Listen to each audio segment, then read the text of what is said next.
আজি কিছুদিন প্ৰায় 2-3 দিন ধৰি আমি কেইবাটাও নিউজ চেনেল যোগে আৰু প্ৰিণ্ট মিডিয়াৰ যোগেদি আমি জানিব পাৰিছোঁ যে আমাৰ যিখন নতুন সমিতি, এই নতুন সমিতিখনক আমাৰে কেইজনমান দুষ্কৃতিকাৰী আমাৰ মাজৰ পৰা ওলাই গৈ তেখেতসকলে আমাৰ এই সমিতিখনক অবৈধ আখ্যা দিছে। এইটো অত্যন্ত দুৰ্ভাগ্যজনক। আপোনালোকক আমি জনাইছোঁ যে যোৱা 29/9/2024 তাৰিখ দেওবাৰে তিতাবৰ ঠেঙাল সাংস্কৃতিক সংগ্ৰহালয়ৰ প্ৰেক্ষাগৃহত আমাৰ এখন বিশেষ প্ৰতিনিধি সভা অনুষ্ঠিত হৈছিল। প্ৰায় অসমৰ 9খন সক্ৰিয় জিলাৰ শতাধিক প্ৰতিনিধি উপস্থিত থকা এই সভাই আমাৰ যিখন সমিতি আপোনালোকে দেখা পাইছে, এই সমিতিখনক আগন্তুক বৰ্ষৰ বাবে নিৰ্বাচিত কৰিলে। আৰু আমাৰ এই 9খন সক্ৰিয় জিলাৰ পৰা 2খন জিলা লগত লৈ আমাৰ ইয়াৰ আগত যিজন সভাপতি আছিলে সীমান্ত শইকীয়া ডাঙৰীয়া, তেখেতে ধেমাজিত গৈ প্ৰেছ মিট দিলেগৈ আৰু প্ৰেছ মিট যোগে তেখেতসকলে এটা বস্তু প্ৰচাৰ কৰিছে যে আমাৰ এইখন সমিতি অবৈধ।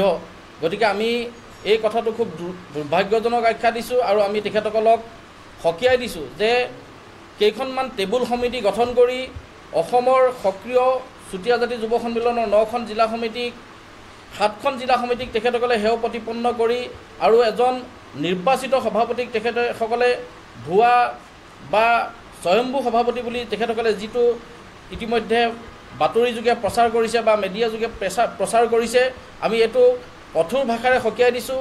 আৰু তেখেতসকলৰ যি এই ব্যৱস্থা বা যি এই প্ৰক্ৰিয়া, এই প্ৰক্ৰিয়াটোক আমি সম্পূৰ্ণৰূপে নাশ কৰিবৰ কাৰণে ইতিমধ্যে আমি যোৰহাট আদালতত তেখেতসকলৰ ওপৰত সীমান্ত শইকীয়া নেতৃত্বাধীন এই সমিতিখনৰ কেইজনমান নিৰ্দিষ্ট যুৱকৰ ওপৰত আমি যোৰহাট আদালতত 2টাকৈ গোচৰ ইতিমধ্যে ৰুজু কৰাৰ ব্যৱস্থা কৰিছোঁ।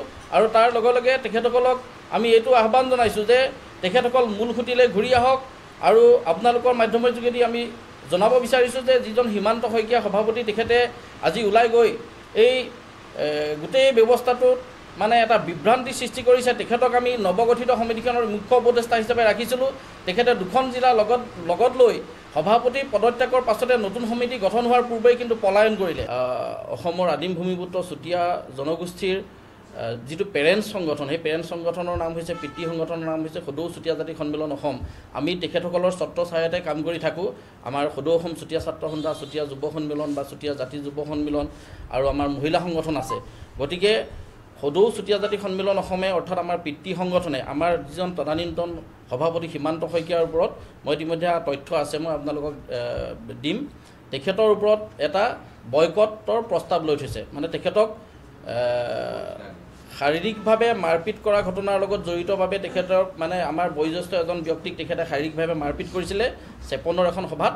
আৰু তাতে তেখেতসকলে তাৰ 2 দিনৰ পাছতে এটা প্ৰস্তাৱ যোগে তেখেতক মানে সীমান্ত শইকীয়া ডাঙৰীয়াক ইতিমধ্যে আমাৰ বয়কট কৰি থৈছে, বৰ্জন কৰি থৈছে। গতিকে আমি এই গোটেই ব্যৱস্থাটো চাই আচলতে আমাৰ প্ৰতিনিধিসকল যিহেতু উচ্চ সদন, প্ৰতিনিধি সভাখন উচ্চ সদন, প্ৰতিনিধিসকলে তেখেতক অব্যাহতি দি বা আঁতৰাই আমাৰ নতুন সমিতিখন গঠন কৰিছিল।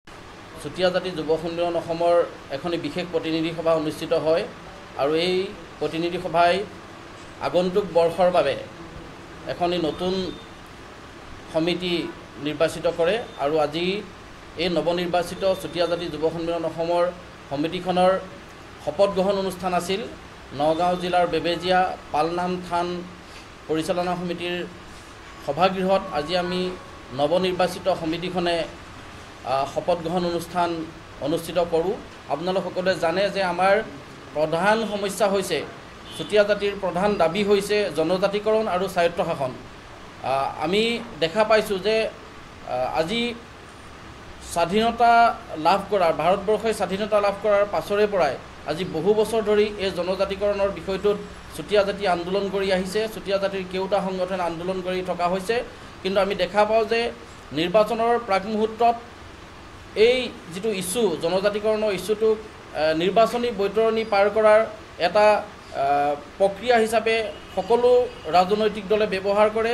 নিৰ্বাচনী বৈতৰণিখন পাৰ কৰাৰ পাছতেই তেওঁলোকে পাহৰি যায়। কিন্তু নিৰ্বাচনী ইস্তাহাৰত প্ৰকাশো কৰে যে চুতীয়া জাতিক অতি শীঘ্ৰে বা অসমৰ অন্যান্য 6টা জনগোষ্ঠীক অতি শীঘ্ৰে জনজাতিৰ মৰ্যাদা দিয়া হ'ব। কিন্তু যেতিয়াই তেখেতসকলে শাসনৰ গাদীত বহে, কিন্তু সেই জনজাতিকৰণৰ যিটো প্ৰক্ৰিয়া বা জনজাতিকৰণৰ যিটো দাবী, এই দাবীটো তেওঁলোকে পাহৰি যায়। গতিকে আমি আজি এই মঞ্চৰ পৰাই, নগাঁও জিলাৰ পৰাই আমি ঘোষণা কৰিছোঁ যে চৰকাৰক আহ্বান জনাইছোঁ যে চুতীয়া জাতিকে মুখ্য কৰি আমাৰ অসমৰ 6 জনগোষ্ঠীৰ যিটো জনজাতিকৰণৰ দাবী, এই দাবীটো অতি শীঘ্ৰে পূৰণ কৰক।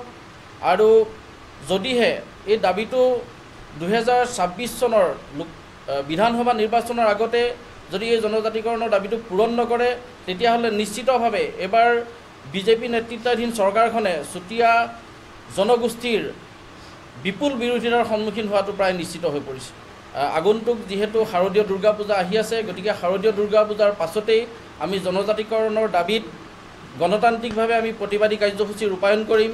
প্ৰথমতে আমাৰ জিলা সদৰবিলাকত হ'ব, আঞ্চলিকবিলাকত হ'ব প্ৰতিবাদী কাৰ্যসূচী, ধৰ্ণা, ধৰ্মঘট, আৰু তাৰ লগে লগে আমি গুৱাহাটী, দিছপুৰ, অসমৰ ৰাজধানীতো আমি প্ৰতিবাদী কাৰ্যসূচী ৰূপায়ণৰ আমি ব্যৱস্থা কৰিছোঁ।